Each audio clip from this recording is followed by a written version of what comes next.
Assalamualaikum warahmatullahi wabarakatuh. Alhamdulillahirabbil alamin. Menjelang buka puasa, saya di Bali. Saya ingin sekarang ini pakai topik breaking fasting everlasting. Apa maksudnya? Breaking fasting itu bahasa Inggris dari buka puasa. Everlasting juga bahasa Inggris dari hidup abadi atau selamanya. Nah, apa hubungannya gini, dulur? Sampean sekarang lah, kalau lihat di TikTok atau di Instagram atau di Facebook, di YouTube segala macam, ya banyak orang yang ya melampiaskan segala macam rasa dengan cara macam-macam lah, berhura-hura, ya joget-joget apa segala macam. Itu adalah untuk orang-orang yang sedang senang, sedang bahagia, sedang puas, sedang ingin melampiaskan rasa.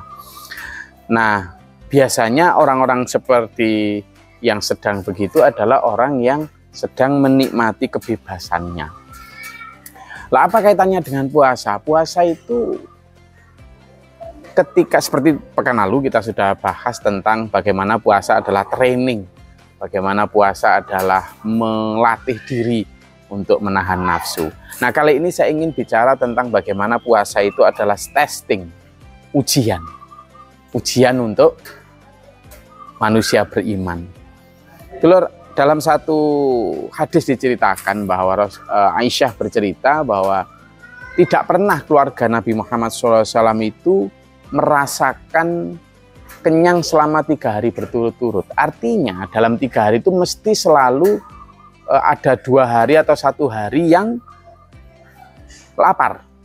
Jadi kata Aisyah, tidak pernah selama yaumaini mutatabi'aini gitu. Jadi selama 2 hari berturut-turut itu kenyang itu tidak pernah gitu. 2 hari kan. Artinya 1 hari kadang kemudian lapar.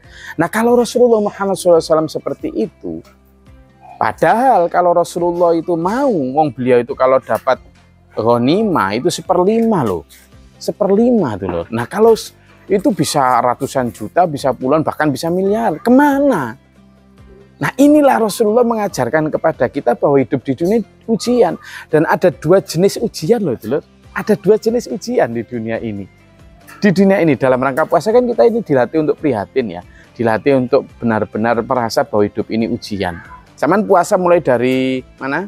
Dari fajar, dari terbit fajar sampai nanti tenggelamnya matahari itu kan apa? Zaman kan dicoba untuk mampu ndak kan gitu itu.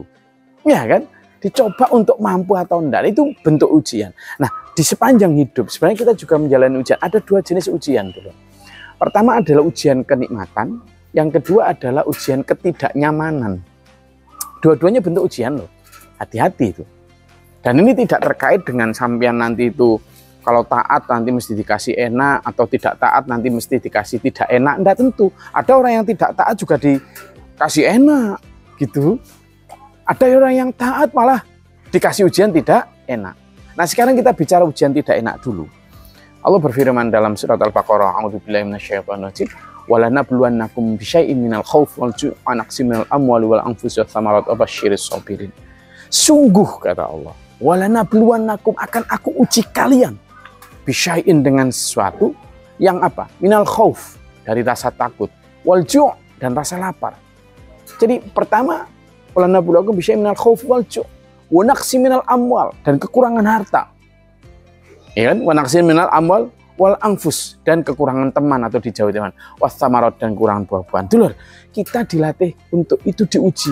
Nah, pada saat orang diuji ketidaksenangan, itu biasanya kemudian banyak berdoa. Tetapi ujian yang kedua adalah a'udzubillahi minasyaitonirrajim, zuyyina linnasi hubbus syahawati minan nisa wal banin wal qanatir muqantarati minadz dzahabi wal fiddati wal khailil musawwamati wal an'am wal harth. Dzalika mata'ul hayatid dunya wallahu indahu husnul ma'ab. Diuji dengan apa? Kecintaan terhadap pasangan yang cantik ganteng, anak-anak, harta benda, perak, harta segala macam, kenikmatan.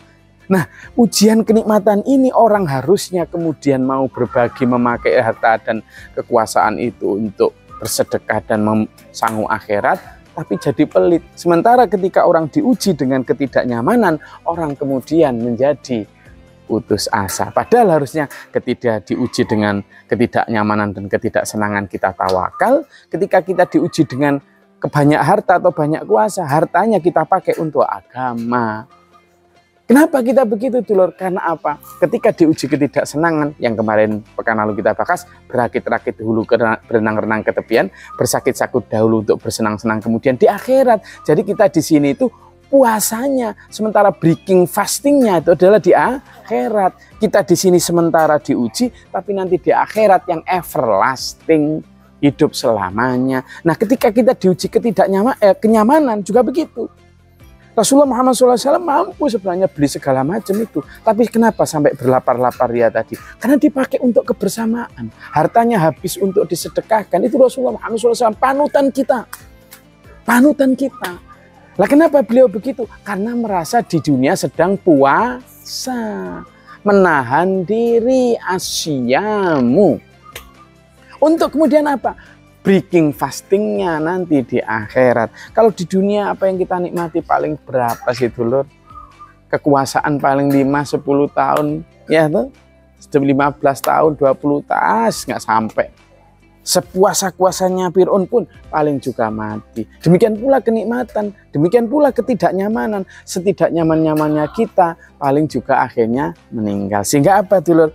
Yang kita perlu tanamkan dalam diri kita, puasa ini adalah mengingatkan kita bahwa puasa ini ujian, ya, ujian. Kita dilatih untuk tidak makan, tidak minum sepanjang hari siang, tapi tetap kita diberi buka puasa nanti pada saat maghrib. Kita di dunia ini dilatih untuk menahan diri dari nafsu serakah, angkara, murka, segala macam. Tapi insya Allah kita sabar menunggu janji Allah, maka nanti di akhirat akan diberi buka puasa surga jannatun naim, surga yang adnun tajri min tahtihal anhar khalidina fiha abada. Khalidina inilah yang everlasting, hidup forever dalam kebahagiaan dan madhatillah. Amin. Mudah-mudahan puasa kita berbekas dan berdampak pada perilaku kita yang sabar menunggu janji Allah, yang 99% di akhirat dengan tidak terpejut yang 1% di dunia. Tunggu janji Allah di akhirat. Terima kasih. Mudah-mudahan berkah. Alhamdulillah. Bila taufiq wal hidayah. Wassalamualaikum warahmatullahi wabarakatuh.